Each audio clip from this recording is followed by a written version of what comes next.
Welcome back students. आज का हमारा lecture number 3 algebraic expression for standard 6 to 9।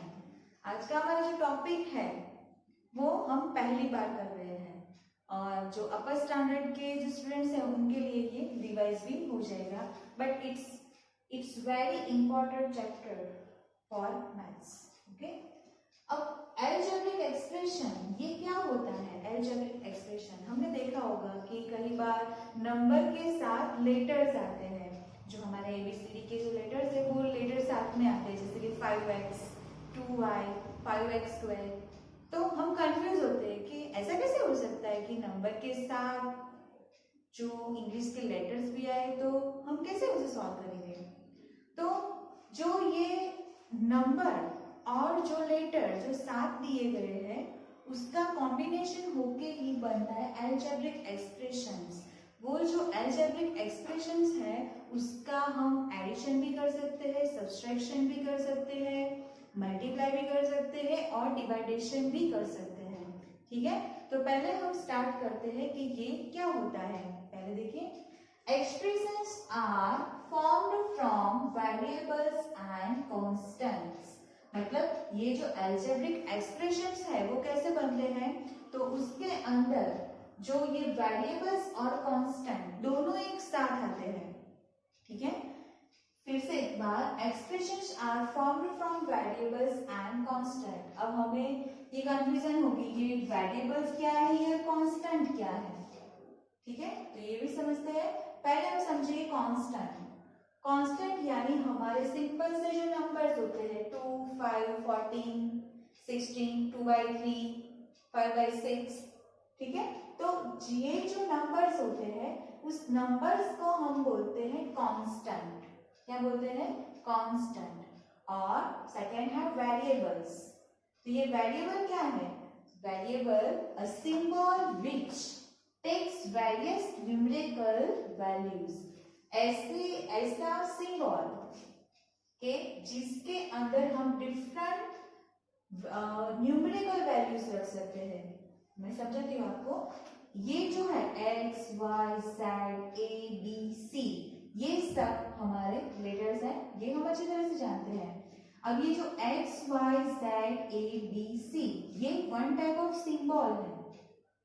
ये क्या है? एक सिंबल है which takes various numerical values। उसकी जगह पे, जैसे कि ये x है तो x की जगह पे आपको x = 2, आप 2 भी ले सकते हो। आपको दिया गया होगा, जब आप सम सॉल्व करेंगे तब आपको पता चलेगा कि आपको ऐसी वैल्यू दी गई होगी। ठीक है, तो इसकी जगह पे हम जो भी वैल्यू आपको रिकॉग्नाइज किया गया हो, जो भी बताया गया हो, वो वैल्यू आप इस जो वेरिएबल्स है वेरिएबल्स में रख सकते हैं। ठीक है, समझ में आया? इसलिए ये जो है ये वेरिएबल्स और ये कांस्टेंट, ये दोनों मिलके बनते हैं अलजेब्रिक एक्सप्रेशंस। वो भी आगे देखते हैं। अलजेब्रिक एक्सप्रेशन क्या है?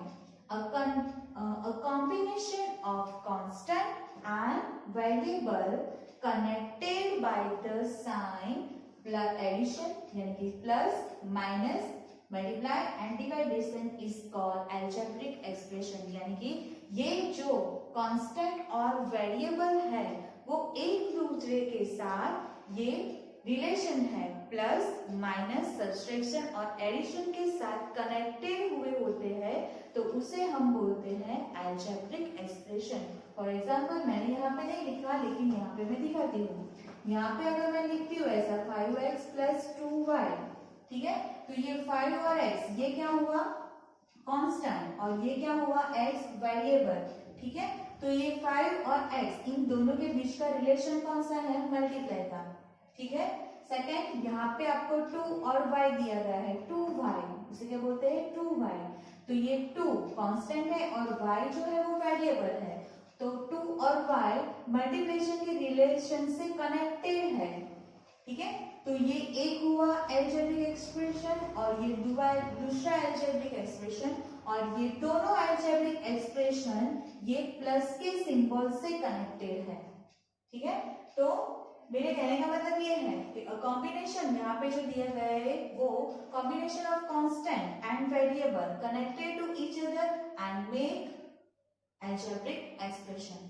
ठीक है, अब ये जो अलजेब्रिक एक्सप्रेशन है वो सिंगल 5x भी हो सकते हैं, कभी कभी 5x + 2y भी हो सकता है। ठीक है, तो मतलब ये जो है 5x तो उसे टर्म बोला जाता है। क्या बोला जाता है? टर्म। ठीक है, वो भी हम देखते हैं। पहले हम देखेंगे मोनोमियल। क्या देखेंगे? Monomial, an expression containing only one term.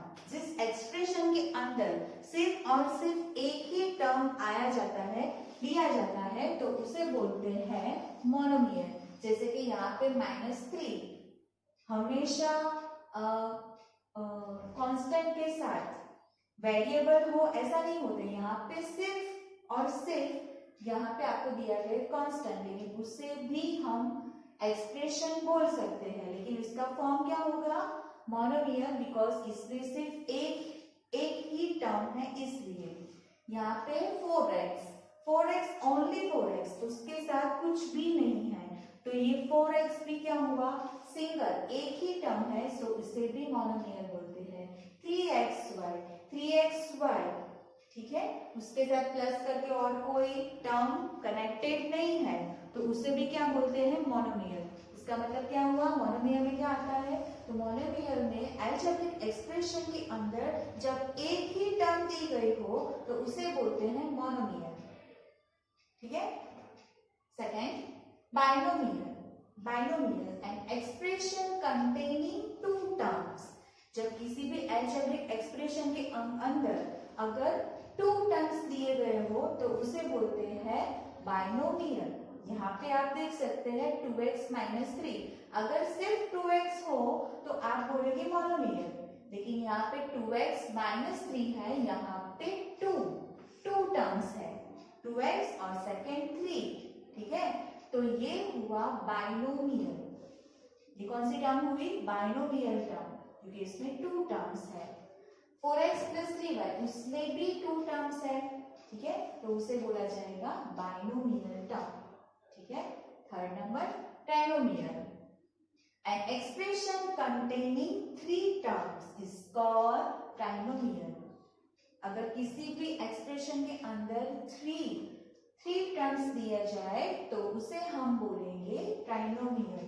For example 2x² + 3xy + 9, तो यहाँ पे 1, 2 and 3 टर्म्स है, सो यहाँ पे हम उसे बोल सकते हैं ट्राइनोमियल टर्म। ठीक है, ये खास याद रखना, अगर एक टर्म दिया जाए तो मोनोमियल, 2 टर्म हो तो बाइनोमियल, 3 टर्म्स है तो ट्राइनोमियल, एंड मोर देन 3, अगर मोर देन 3 टर्म्स जब भी होते हैं, जब भी मोर देन 3 टर्म्स आते हैं तो हम उसे बोलेंगे पॉलिनोमियल। ठीक है, in general any expression containing more than 3 terms is called polynomial.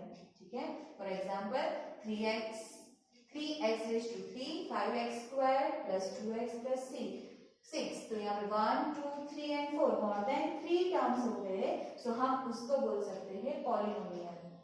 ठीक है, आगे, it's most important, like terms are formed from the same variables and the powers of these variables are same too। मतलब यहाँ पे जो variable जो होते हैं, वेरिएबल और उसके पावर्स दोनों सेम होते हैं, तो उसे क्या बोलेंगे हम? Like fraction. फॉर एग्जाम्पल मैंने यहाँ पे लिखा है 5xy एंड 2xy, तो ये जो है ये क्या हुआ? ये जो वेरिएबल्स है 5xy, ठीक है, तो यहाँ पे 5 क्या है? कांस्टेंट है, x और y, x का पावर 1 है, y का भी पावर 1 है, कुछ भी नहीं लिखा मतलब उसका पावर 1 होगा। ठीक है, और उसके साथ दूसरा जो ये टर्म है 2xy, तो यहाँ पे भी कांस्टेंट है, यहाँ पे दोनों जो है वो वेरिएबल्स जो दिए गए हैं उसका पावर भी क्या है? 1, इसका भी x का भी 1, यहाँ पे भी x का 1, y का भी 1 और यहाँ पे भी y का 1, सो यहाँ पे दोनों के जो एक्सपोनेंट है, पावर जो है वो दोनों के कैसे है, सेम है, तो उसे हम बोलेंगे लाइक टर्म्स। सेकंड एग्जांपल में फिर से समझिए, 2x² एंड x²y, तो यहाँ पे 2 जो है वो कांस्टेंट है और xy वेरिएबल्स है, ठीक है। तो यहाँ पे x का पावर क्या है, 2, और यहाँ पे भी x का पावर क्या है, 2, यहाँ पे y का पावर है 1, यहाँ पे भी y का पावर है 1। सो यहाँ पे दोनों के पावर सेम हुए, same variable same power, so we can call it like terms. Okay, then unlike terms, मेरे पास यहाँ पे स्पेस नहीं थी, मैंने यहाँ पे लिखा है, यहाँ पे लिखते हैं। In unlike terms are formed from same variable, variable तो सेम होते हैं, कभी कभी नहीं भी होते, लेकिन यहाँ पे सेम वेरिएबल्स होते हैं, बट उसके जो पावर्स जो होते हैं वो डिफरेंट होते हैं, ठीक है। मतलब इसका मतलब in unlike terms are form from same variables but powers of this numbers be different. कैसे होते हैं, डिफरेंट होते हैं, सो उसे अनलाइक टर्म्स बोलते हैं। For example 6x² and 3xy², यहाँ पे जो कांस्टेंट तो यहाँ पे भी है, यहाँ पे भी है, यहाँ पे भी xy वेरिएबल है, यहाँ पे भी xy वेरिएबल है, लेकिन प्रॉब्लम क्या है, ये सब कांस्टेंट और वेरिएबल्स तो सेम है, लेकिन उसके पावर x का पावर 2 है, तो यहाँ पे x का पावर क्या है, 1, यहाँ पे y का पावर 1 है, तो दूसरे टर्म में y का पावर 2 है, सो इट्स डिफरेंट, पावर कैसे डिफरेंट है, सो उसे हम क्या बोलेंगे, अनलाइक टर्म्स, ठीक है। ये जो कोई भी एक्सप्रेशंस के, अलजेब्रिक एक्सप्रेशंस के जो कोई भी पॉइंट है वो आपको अच्छी तरह से रिवाइज करना है, क्योंकि लेक्चर नंबर 4 में हम इसके रिलेटेड ही सम सॉल्व करेंगे।